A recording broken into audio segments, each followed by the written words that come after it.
If you asked yourself, what is this idiot who can't tell the difference between a brown and a black tie doing, talking about this anime that I've never heard of, then you wouldn't be watching this video. Because statistically, the only people who would click on this video are people who know what Windbreaker is, even if they don't watch it. And you clicked because you probably recognized something from Windbreaker in the thumbnail, completely ignoring whatever I will inevitably title this video while I am freaking out about YouTube not giving me a proper estimate on how long it's going to take to process it when I upload it for like the 5th time. Check my pinned comment on how accurate that prediction actually turns out to be. But the reason I'm talking about Windbreaker today is because of its surprising success and rise in popularity above nearly all else for this spring 2024 anime season. For some extra behind the scenes info, I originally wrote down that I wanted to make a video about this series way earlier in the season based on some metrics that have since changed, and now this show has actually been surpassed by Kaiju number 8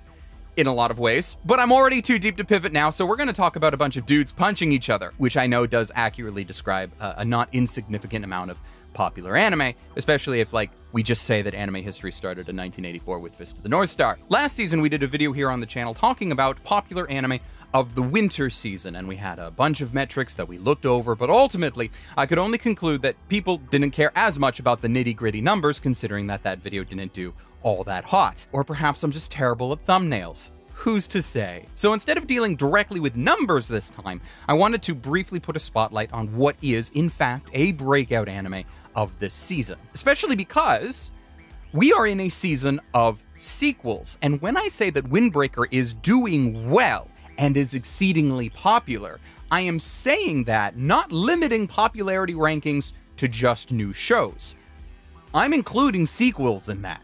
Windbreaker, at one point or another in this season, has been more popular than Konosuba, more popular than Slime, Mushoku Tensei, Demon Slayer, Hero Aka, and even Laid Back Camp, though I feel like I'm the only one who would have actually put that last one above it to begin with. Now, it might not stay that way. It might crash and burn by the end of the season, but its impact thus far, considering its small amount of time on the scene as an adaptation, is quite remarkable, even if, again, it has since been surpassed by Kaiju number 8. So what is it about this series that makes it so popular? What is the special sauce of Windbreaker that brings it up to the same levels, if only briefly, as some of the titans of the current anime world? Is it just because it is new and exciting?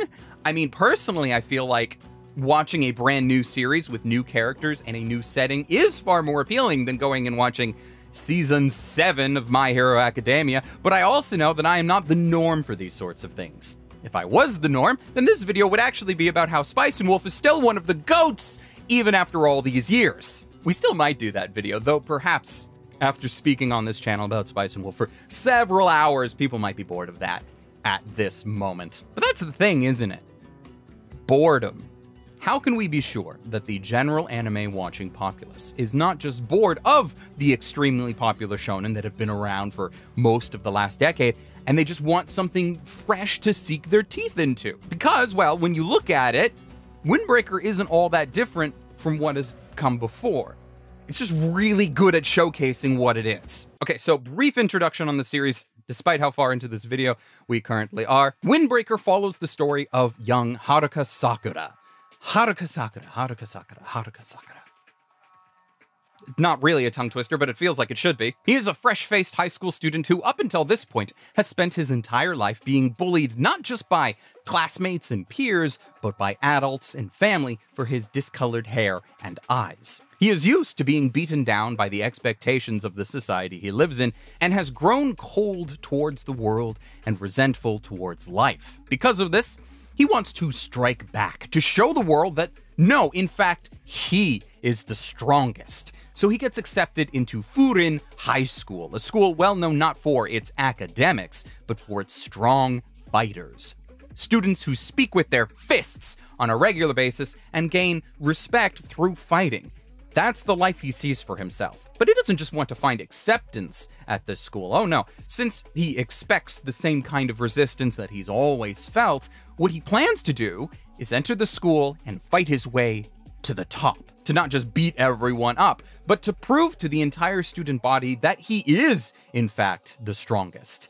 Because nobody has ever really believed in him up until that point. But because this is a shonen fighting anime, it also does not take long until the whole "we're fighting for friendship" angle starts to come in. But it has to be more unique than that, you might say. Look, I don't know what to tell you, because I am sitting here having watched 9 out of 13 episodes, the majority of which have just been the main characters held up in a rundown theater-style auditorium watching each other have a bunch of one-on-one fights in order to find themselves.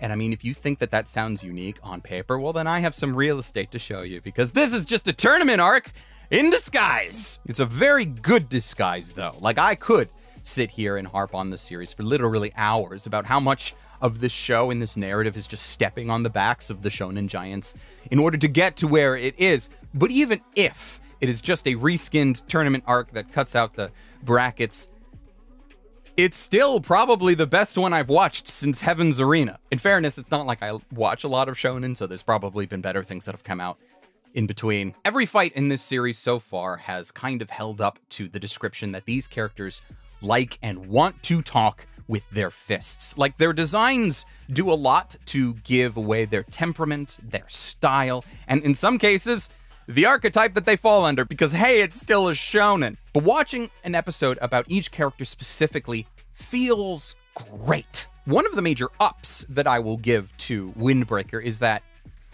well, many shonen do love to lean on their high episode counts and save character development of anyone outside of the 1 or 2 lead characters until much later. We've gone through 9 episodes already, and not only do we know more than I would have expected about 5 or 6 of the main cast from Fuden, but we also know a substantial amount of info about a bunch of rival characters too. They got plenty of spotlight, but not so much that it feels out of place. And that is a wonderful balance that they've managed to keep to here. That's the thing that I really do like about Windbreaker that is hard to describe. It utilizes all of the shortcuts of the genre to save time, but then it uses that same time and allows us to go further with even more characters so that they don't just feel like cardboard cutouts in their entirety. Their archetypes are not what defines them. And so many of these characters not only have grown in the small amount of time that we've had with them, but they still contain the potential to grow even more. But that potential is actually the series' greatest failing in my mind. Because again, I am sitting here and we are 9 episodes down out of a 13-episode season, and that is a problem. Because as much as I have just raved about how much character development we've gotten for so many of the characters, if you look solely at Haruka, our protagonist, sure, he's gotten some character development, but his story and how it's been set up makes this whole season feel like just a prologue. Haruka's whole goal started off to join this high school and become the #1 guy there. But we are only now slowly seeing how unobtainable that dream might be for him. At least with the original method of just beating everybody up that he had planned. A lot about this character that we got introduced to in the initial 2 to 3 episodes has been entirely put on the back burner for this not tournament arc. And with only 4 episodes left in the season, there is no way that this is getting wrapped up in a satisfying way. No way at all, because like I said, it feels like a prologue. And without any kind of season 2 announcement that we honestly shouldn't really expect until the credits of the final episode, I cannot feel any excitement for the rest of the series, despite its quality, because I've been here before. I have traveled down this road of a show being nothing more than a glorified animated billboard for its original material, and I am just jaded by it. There is so much more manga than what has been covered so far. The manga for Windbreaker is currently into its 18th volume. Now, the pace of the anime has been really quick. I mean, in this 9 episodes, we are, I think, into volume 4 of the manga now. So compared to some other shows that I've watched, we are just zipping through content. But still, even at this zippy pace, we would still need 40 plus episodes to get caught up to where the manga currently stands. And more than that, if we want to actually see a resolution to this story as well. This is... I mean, I've been watching anime for a long time. So much so that a lot of things just seem to blend in my head.